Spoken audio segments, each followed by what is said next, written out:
Okay, in the video, I'm basically just going to be showing the different views of the camera because I haven't seen any videos about the Lorex Deterrence.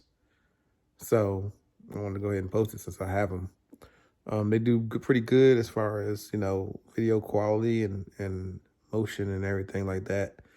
I'm showing you night vision, where they also the settings as well on the app. So everything that you seeing that's on this video is through the app on my phone. So it's all uploaded from my phone. So all that footage is exactly how it appears on the phone as far as the controls and everything. As you know, if you get on the monitor, hardwired monitor, whatever, in the house, it's going to have more features that you can adjust and things like that. But actually, the app on the phone allows you to adjust color settings as well as HD, SD as well. So the app is pretty good. So you can go into a lot of things with the app. So it's actually a pretty good thing.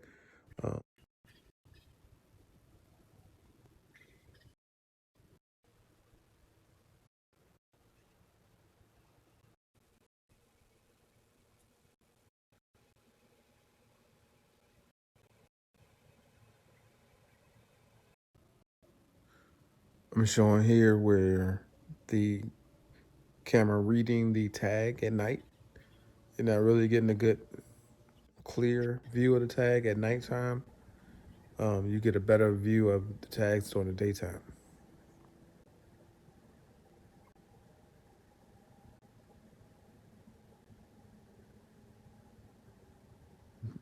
I'm just showing all the functions of the camera's controls as far as hitting the spotlight button, and right below it, it'll be the siren button. It normally alerts you and say, "Hey, are you sure you want to hit the siren because you're gonna wake up somebody?"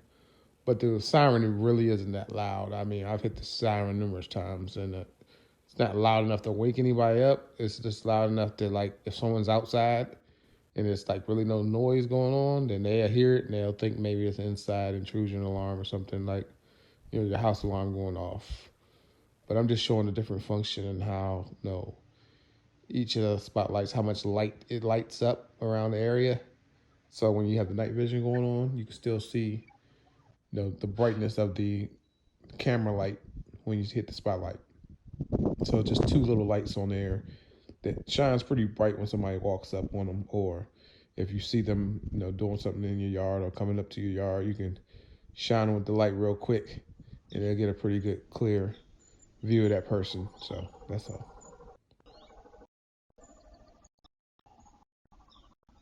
Showing what happens when you install your cameras, and I guess you get your fingerprint on the glass. Well, initially you wouldn't notice that you can't see through that glass. It's just the fact that that smudge is there, but when the light hits it, the sun hits a certain way, they'll shine and mess up your footage, basically. All right, here's the circle that I'm talking about. Close up of the vehicles driving around the circle. You can get a tag, if you zoom in really good on the actual home monitor. I don't think you can get a good reading of the tag on the phone, but on the home monitor, you can get, if you still, do a still shot, or you just pause it, you can zoom in and get a pretty good tag reading. You can actually see exactly, like, state and everything else. So yeah, that's pretty good.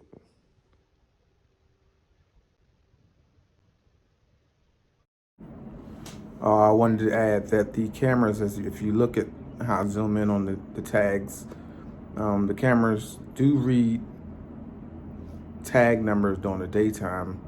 For some reason at night, I guess from the material tags are made of, it brings a bright glare on them. So I'm going to try to get something another camera, hopefully, that can plug into the same system that can actually read the tags at night, because I would like to see those tags at night. So if anybody knows any cameras, suggestions of any cameras that can read a tag at night without that glare, that'd be awesome. You just let me know if you can put it in the comments. But yeah, I zoomed in on the tags, and the tags that I can see are normally ones closer to in my driveway or just right outside my driveway. But anything further than that, it gets distorted. So But you can see tag numbers if someone was to just make a U-turn in that circle. I would normally just freeze the camera and then zoom in from there. Here I'm showing you a lot of the close-ups on how it's actually picking up people, the details and everything that involves, the camera zooming in, which is just, making the picture bigger on your screen on your phone, which I'm using an iPhone X. So the quality of the images may be different depending on what kind of phone you have. But, at home it's going to be the same quality as far as, 4K monitors or monitors able or TVs, whatever you hook your NVR to. So the quality should be better on the monitor at home than probably your phone if your phone is not able to do 4K resolution. Just showing the way it picks up motion, movement. It doesn't break a stride in picking up movement, motion, and things like that. I actually had the sun basically kind of facing away from them, so you could actually see the quality as far as trying to see the faces with the shadows and everything like that. It still does pretty good, seeing the faces in the shadow. So the quality, from the phone, if you look at the phone, kind of dark, but when you see it on the actual monitor, it's pretty good. So you can see faces depending on, even if the sun is like casting a shadow of a person's face, you'll be able to tell like who it is. Maybe it's 1080p, I'm not sure. Either or, but I'm just showing the connection from the Wi-Fi, how you can lose connection and you can see the difference between a wired system and a Wi-Fi system, where you see someone in your emotion and then they disappear. So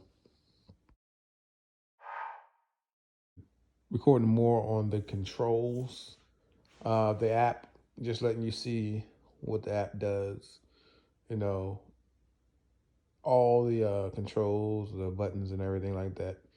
Just let you see what's all on the app. Most apps just have maybe the ability just to like talk through the camera or whatever, possibly. And then I guess the different screens you can come up with, like 4 cameras, 6 cameras, 8 cameras, whatever it is. Normally that's it, and maybe a brightness adjustment, but this one has a lot more features. You can go, like I said, from HD, SD to HD to whatever you want to do with it.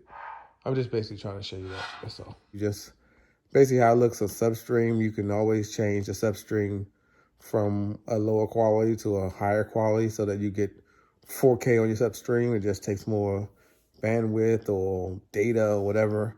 That's why they give you a lower quality so that you won't have to really worry about no connection issues and things like that. So that's another option if I don't like to look at it in substream, because I'm gonna end up having to see it in 4K just to see what's going on. Unless you just want to see like something going on, you won't really get details from everything on the substream. But you know what's happening, I guess. So you can go into the live footage if you wanted to actually see what's going on, and it's gonna be in 4K. Look at the detail of the 4K.